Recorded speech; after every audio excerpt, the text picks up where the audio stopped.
We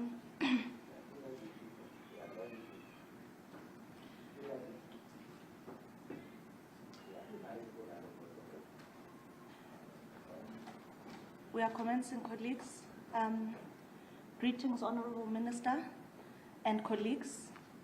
Welcome, ladies and gentlemen of the media, to this weekly media briefing on the implementation of the Energy Action Plan. The Minister is joined by Mr. Eric Shunungam. He's joining us virtually. I'd like to now invite the Minister to commence with the briefing.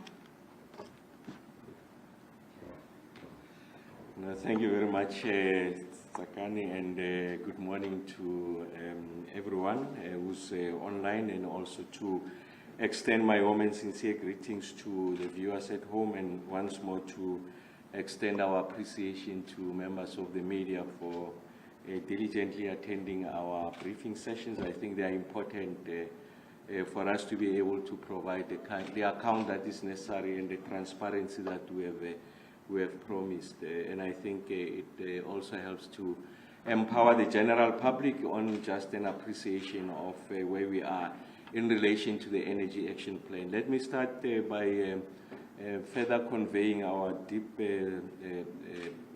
sense of condolences to those who lost their lives as a result of the fire in Johannesburg. We are saddened by the occasion, and of course Cabinet has expressed a view on behalf of the South African government. Today's emphasis, in addition to providing the update in relation to the performance of the grid, I'll also be sharing with the general public the impact, the socio-economic impact of our renewable energy program. I think we have not had an opportunity to share with you extensively the impact of the renewable energy program from a socio-economic point of view, in addition to additional grid capacity, or that generation capacity rather, that is adding to the grid. I think there are significant numbers there that have not been surfaced, so we thought that it would be prudent for us to be able to take this opportunity today to also focus on that area of work, so that as we continue to scale up on the introduction of renewable energy project, there's an appreciation that they've got a much bigger contribution than just diversification of the energy mix, and also adding new generation capacity. I must also indicate that I've been crisscrossing the country, meeting various communities, businesses, and one of the issues that is emerging as an area of attention, and is a point I had made in one of our last briefings, is the need for us to focus on the distribution side. There's a significant number of communities, suburbs in the country that have not had electricity, some of them in Orange Farm, for an example, for the past 5 years, as a result of the failure of the distribution infrastructure, in particular transformers, and also your mini substations. So like I said, we're working on a solution with ESCOM together with the National Treasury to make those the intervention, and we will be making that announcement on what is this big bang intervention we'll be making in relation to fixing the infrastructure on the distribution side. Of course, there's a number of issues that requires attention. The first one is the tension that exists between ESCOM and municipalities in relation to who's responsible for the reticulation. Of course, the Constitution is very clear that mandate resides with municipalities, but many of the municipalities are finding it very difficult for them to execute their constitutional mandate as a result of a compromised financial position, the issues around the skills that have hemorrhaged over time. So it's important that we find solutions that put front center the interest of the users. So very briefly, what has been the performance? Of course, as I speak to you, we are at stage 4. So what has been some of the key matrices that have been observed over this the 5-day period. I'm talking from Monday to Friday. So the first one is that of course the available capacity has gone down, and this is largely as a result of the planned outages. Remember, just to put it into perspective, when we went into the winter period, part of our winter strategy was to make sure that we reduce planned outages, and we took it down to about 2,500, so that we are able to run this unit, so that we are able to produce the megawatts that are needed to help us to address the issues with regards to the demand that we had projected to surge during the winter period. So where are we now? We are ramping up on planned outages. We can see now that we are over 6,500. So essentially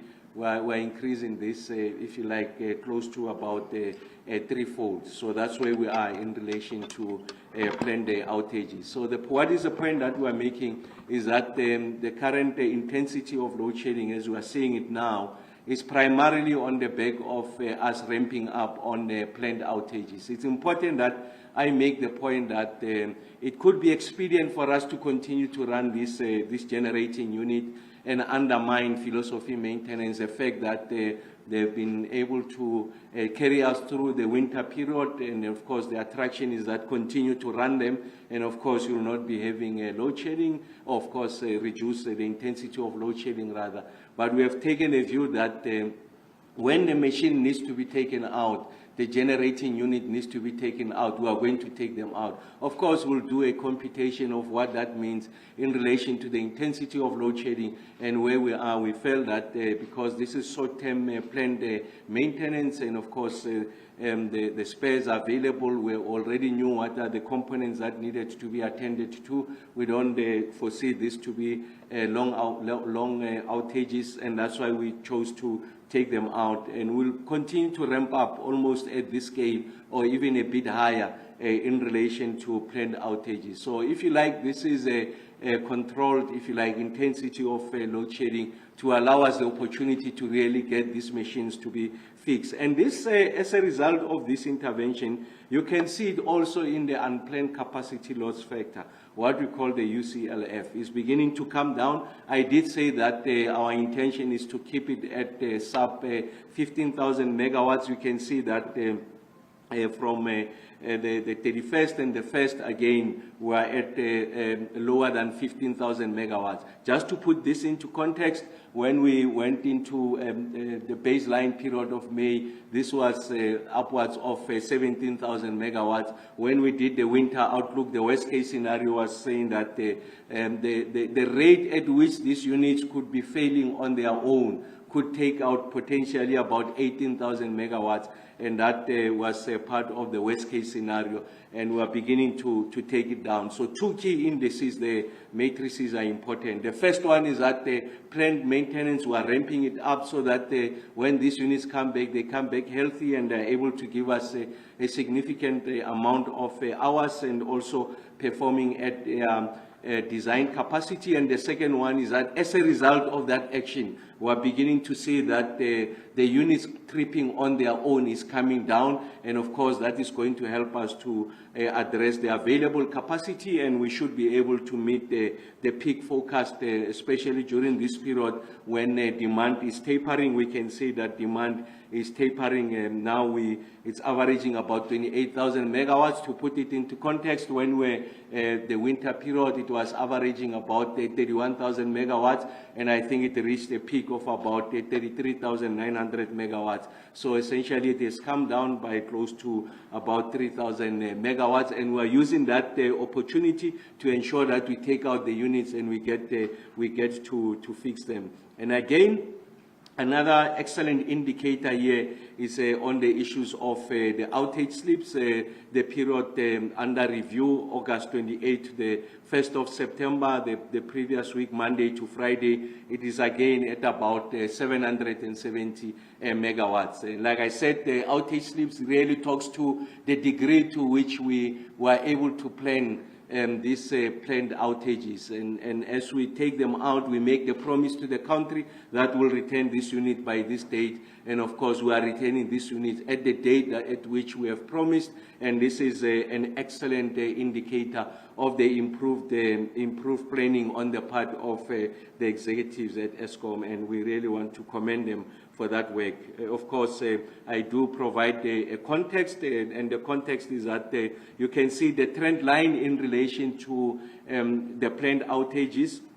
When we entered the period of August, we had about 5,100 megawatts, and we have ramped it up to 6,600 megawatts. If you put this in the context of the May baseline, we started at about 2,000, 3,000 megawatts. Now we're at 6,600 megawatts. So we're taking units that amounts to 3,600 megawatts for them to be fixed so that we're able to return them healthy, we're able to undermine unplanned capacity loss factor. Again, it's important that we are able to show that trend line. We did say that we are going to use May as our baseline from the available capacity. Even at the rate at which we are taking out the units, we are still at 1,200 megawatts, more than what was the available capacity during the May period. So this is an illustration that we are using the opportunity for good maintenance for us to be able to ensure that we improve the health of these units. Like I said, the planned outages, of course, were at 6,600. That is the Friday. Of course, over the period that started in August, it averages about 4,300. I did say that the Thursday and Friday were sub 14,000 megawatts in relation to the units that trips on their own. Of course, the average over that period is 15,000 megawatts. Like I said, our intention is to make sure that these units become more and more reliable. We are able to exploit them. We are able to sweat these assets so that we get the megawatts that are necessary. And that's why it's important that we must invest in planned maintenance. And what you are seeing now is stage 4, like I said, controlled on our side. Important that we are able to take out the units and make sure that when they return, they show significant health from the number of hours that they'll be operating, but also approximating, if you like, their design capacity. I did make the point that it is important that we begin to share with the country the kind of impact that our independent power producer program is having on the South African economy. And I'm making this point outside the megawatts that is giving us, outside this program altering the energy mix in the country, outside the reaffirmation of our commitment to ensure that we decarbonize, we are able to exploit our natural endowment in the form of real estate in the Northern Cape, but also the levels of irradiations, the intensity of the sun that we're getting, and the quality of the sun we're getting in the Northern Cape, and the quality of the wind that we're getting in the coastal areas of the Western Cape and the Eastern Cape. So that speaks to the generation component. But it's important that we surface what are the socio-economic impact of this. So what we know about this program since we started with bid window number 1. The first one is that it has been able to produce over 72,163 job years. I mean, it's a computation that we are using for us to be able to account for the number of employment opportunity that has been created in the South African economy as a result of the interventions of the renewable energy program. And this speaks to the areas of during construction and also during operations. And then the total value, the rand value of about 3.2 billion rand is what has been accumulated to the South African economy. And this has got significant impact in relation to socio-economic development and the areas of enterprise development, so that we are able to expand the flow of opportunities to local communities. We are able to provide new skills that helps them to participate in this energy transition, and we are beginning to give concrete meaning to our vision of what constitutes just energy. And of course, because we are replacing, if you like, we're using alternative sources of generating capacity. That also has got implications on one scarce resource, which is water. We know that we are a water scarce country, and as a result of us generating this kind of megawatts at the magnitude that we are generating, we've been able to save about 114 million kiloliters of water. I'm sure you know that when you use coal to generate electricity, there's significant amount of consumption of water. Of course, part of this transition is to help us to ensure that we are able to preserve that scarce resource, which is water, and that's what has been the impact. And of course, as we continue to ramp up on the renewable energy agenda, and I'll share with you some of the bid windows, these savings are going to become more meaningful and significant. The impact on the South African economy, the skills profile, and communities where we have these projects have a footprint is going to become more and more meaningful. About the 85 billion rands,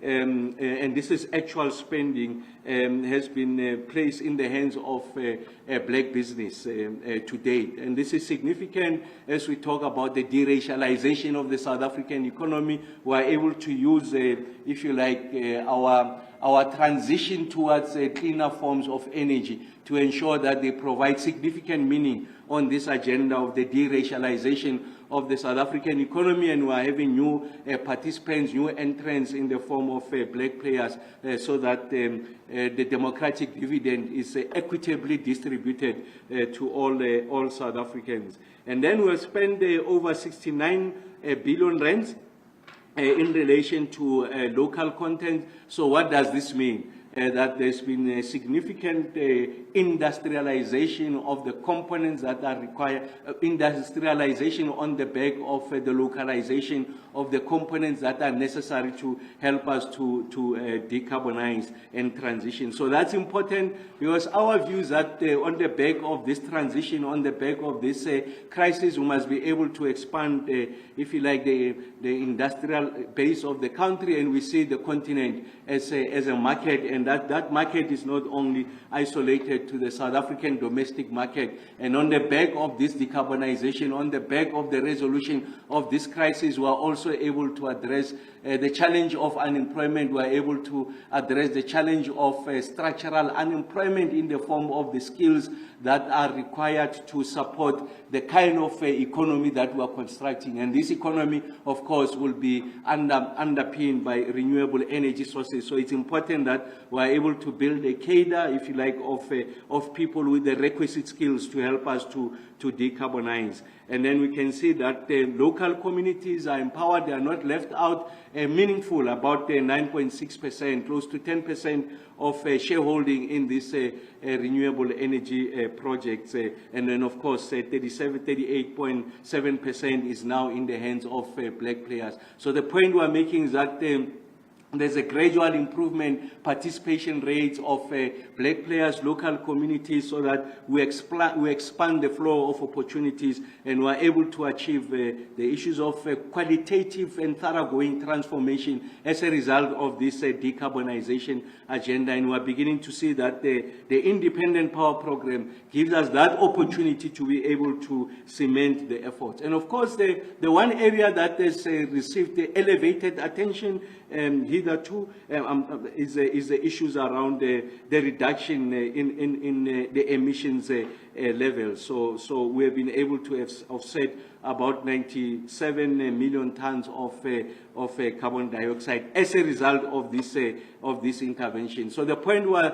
really trying to convey is that this is meaningful. There's a multiplicity of matrices that underpin the renewable agenda. It's not just only on the complexion of the generation mix, on the reductions of the emission levels, but it also plays an important role in the deracialization of the work that we are doing. And I did make the point around the issues that underpin the work that we are doing in relation to ensuring that this new energy mix is going to help us to ensure that we have additional available capacity.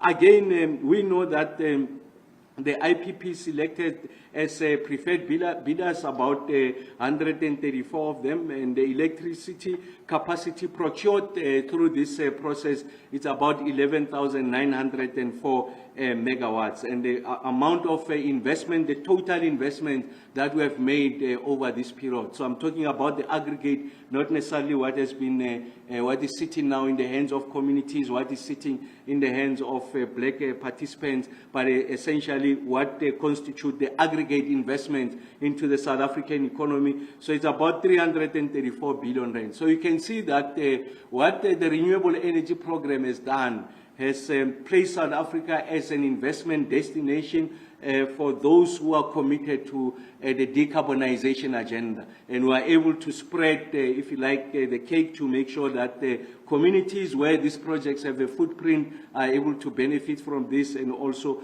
to make sure that we are able to use this as part of the deracialization of the South African economy.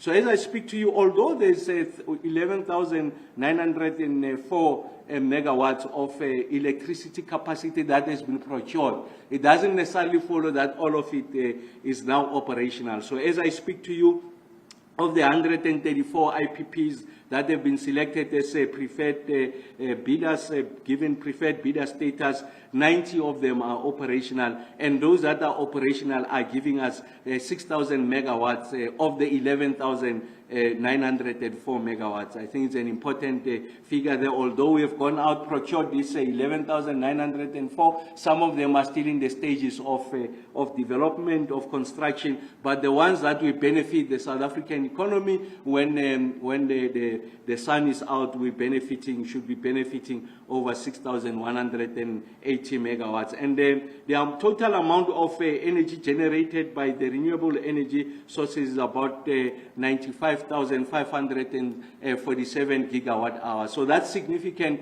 Of course, I mean, within the totality of what the energy mix is, it's still insignificant. We continue to ramp up. We really want to see it to constituting significantly higher than 10%. If you look at the IRP, we really have an agenda to ensure that we are ramping up renewable energy production. I did make the point that one of the limiting factors, of course, is a structural problem for now, is the issues around the transmission line, and we have shared with you the work that we are doing to ensure that we are able to strengthen and expand, if you like, transmission capacity in the country.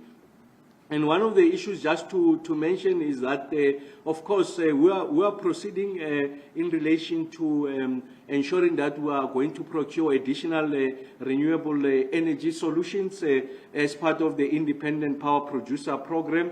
The battery energy storage bid window 1, the submission was closed on the 2nd of August, and 17 bids were received, and this is now still in evaluation stage. Our projection is that the bid window 2 with regards to battery energy storage solution is of about 1,231 megawatts, should go out in the 4th quarter of this year. So early next year we should be seeing the second round of the battery energy storage. And this is important in the general calculus of energy solutions in the country. One of the biggest criticism is that this renewable energy are available when the sun is out, when the wind is blowing. So you need some storage capacity so that at the time when we need it the most, we are able to exploit these resources. We'll exploit them better if we have been able to store them, as and when we need them, we are able to make them available to the grid. And you can see that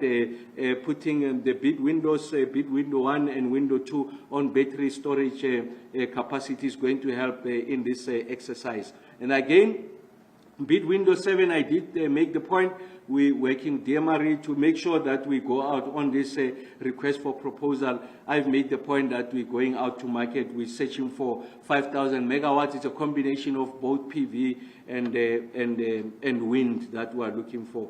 And then the gas one, quarter 4, we should be going out getting about 1,000 megawatts, but in aggregate we're looking for about 3,000 megawatts going forward. Again, one of the critical successful factors of this program is to ensure that there's transmission capacity, and is an area of work that is receiving attention. And just to say, as I conclude, in relation to what has been the performance of the Independent Power Producer Program, its impact on the socio-economic outcomes, its impact on the issues on the deracialization of the South African economy, just to say that the Risk Mitigation Independent Power Program, 1,000 megawatt has been procured, and of course 3 of these projects to the tune of about 150 megawatts are already in construction, and 8 of the projects in this space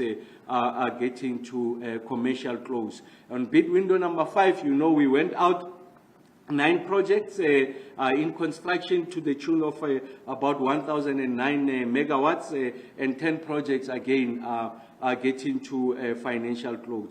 Bid window 6, 1,000 megawatts, and again 6 projects. That gives us about 1,000 megawatts have been announced as preferred bidders, and of course preparing to go to financial close. I made the point around battery storage and then gas. The project is still in conceptualization. When we are ready, we'll be able to go out for request for proposal. And this is really an affirmation of the fact that we are doing everything possible to ensure that we ramp up renewable energy share of the mix as part of the integrated resource plan. And like I said, I think the transmission is going to be an important part of the work that we are doing. And with regards to bid window 7 on the 5,000 megawatt request for proposal is in design, and we expect to go out that in the 3rd quarter of this year. And again, bid window 8 of 5,000 megawatts. I did make the point that conceptualization and design and request for proposal is planned for the 4th quarter of 2023-24. Essentially, I'm talking about early next year. And this is the efforts that we are making to ensure that we are able to ramp up the participation and the share of renewables in the energy mix, and ensure that we are able to, on the back of this decarbonization agenda, spread, if you like, the economic opportunities, ensure that the local communities where this project have got a footprint are meaningful participants, ensure that there's some degree of localization so that we're able to industrialize on the back of this crisis and create skills going into the future, and looking at the continent within the context of the Africa Continental Free Trade area as a market opportunity going into the future. Thank you very much, Zaga.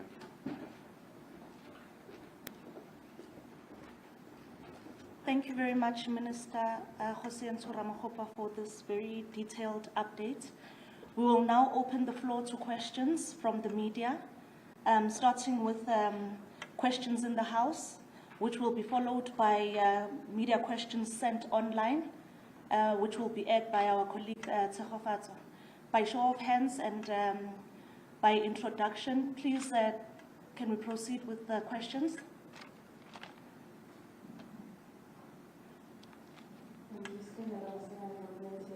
I think maybe South Africans would just like to get a clearer idea as to when this ramp-up planned maintenance will be de-escalated to the corridor at stage 1. I think that's what we care about, really. Thank you. Thank you, Slindelo. Do we have any more questions in the House? We'll proceed to you, Kgosientsho. Thank you, Tsakani. We have a question from John Cormier, News 24. What does Eskom intend to do with the 500 million development assistance announced by China? Is it a loan that needs to be paid back? And Helwan from IOL. Any news on when the ARP will be published? Again, another question from Helmo. What was the reason for the 2,821 megawatts drop in actual residual demand between Thursday 24 August and Friday 24 August? Another question from Jan Cornier, News 24. Does Eskom or the government still consider Car Power Ship a potential supplier of electricity? What are the status of the talks thus far? I'll stop here and then we'll take the second round.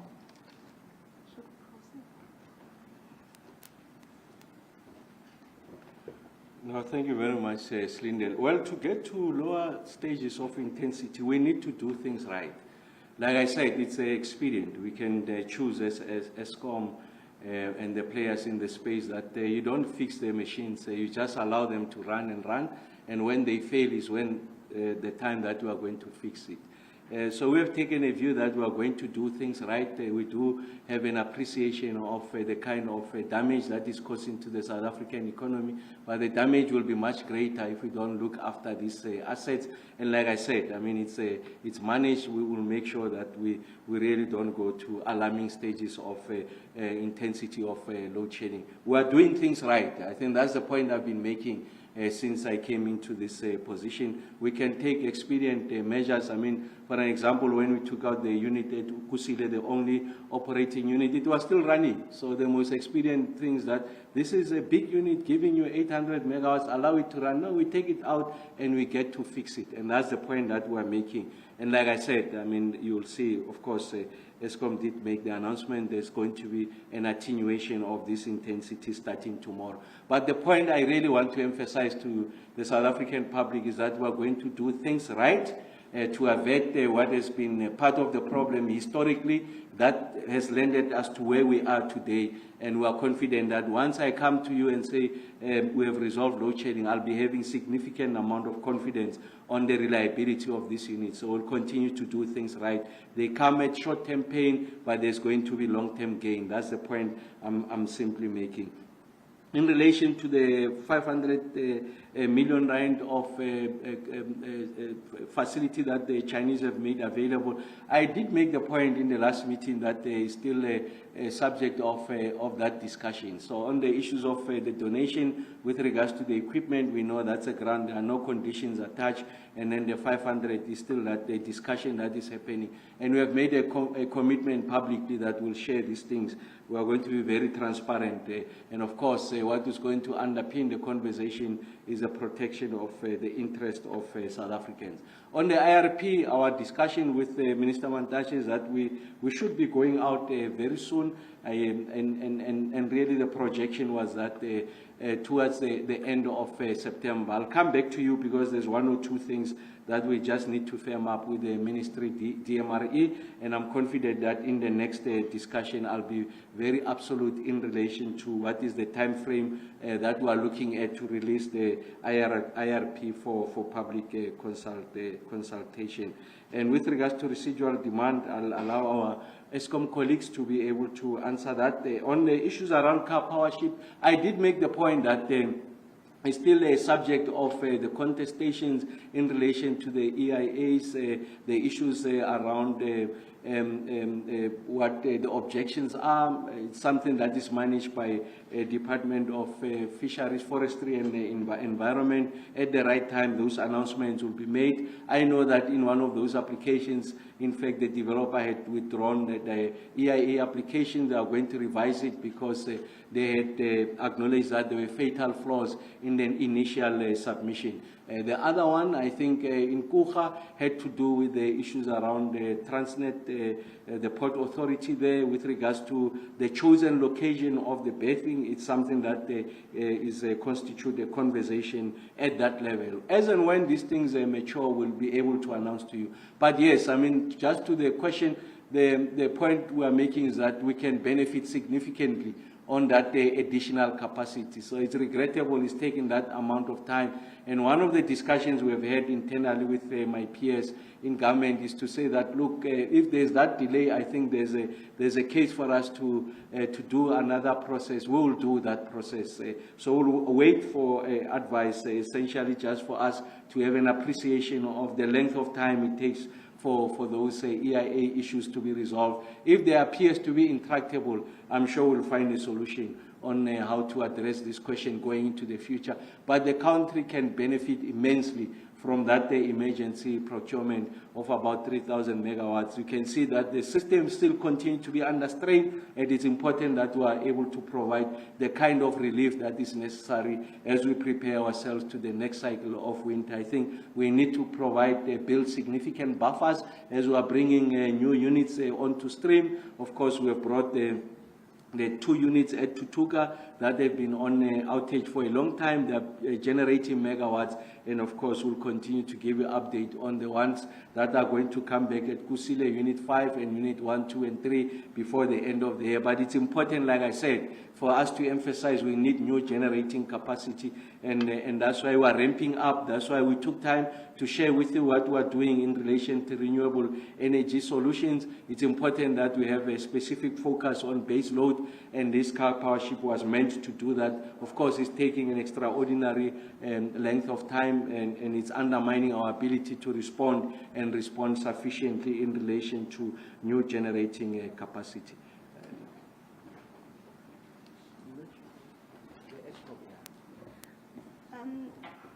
I'd like us to check if we still have Mr. Eric Shinongoma on line to respond to the question regarding residual demand.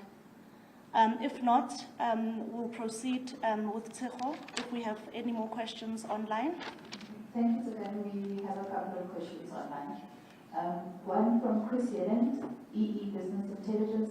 Please can you indicate an estimate of all the costs involved in the life extension of Kuber Power Station, including the CAPEX costs, plus the costs that have been expensed as OPEX, such as the replacement of the Unit 1